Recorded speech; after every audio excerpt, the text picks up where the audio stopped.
So in June of 2023, I went to Washington, D.C. in good faith, hoping that the government was going to do what they said they were going to do, take my information, look into it, and move forwards with actionable intelligence. And that is the way that I left it. But what I've learned since then, there was a whistleblower that goes by the name of Jake Barber, and he's with this Skywatcher organization.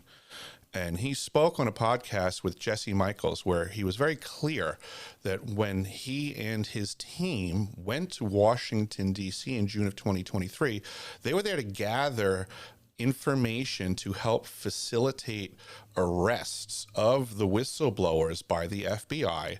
And then according to the testimony of Dr. Greer on the Danny Jones podcast, he stated that Jake Barber said that Wet Works might have been involved in June of 2023.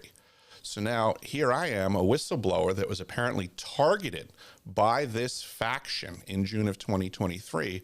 And what I'm observing is that these people are now just simply taking the information that the government gathered at this SCIF facilities in Washington, D.C., and they've repackaged the information, handed it out to new actors, and now trying to present to the general community that these are the whistleblowers. These are the people that you need to pay attention to.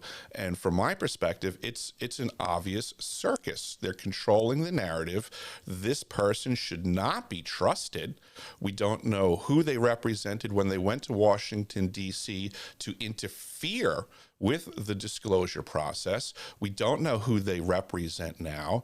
We have no idea why they're being, selected to be the intermediary between humanity and whatever the heck is going on in the skies.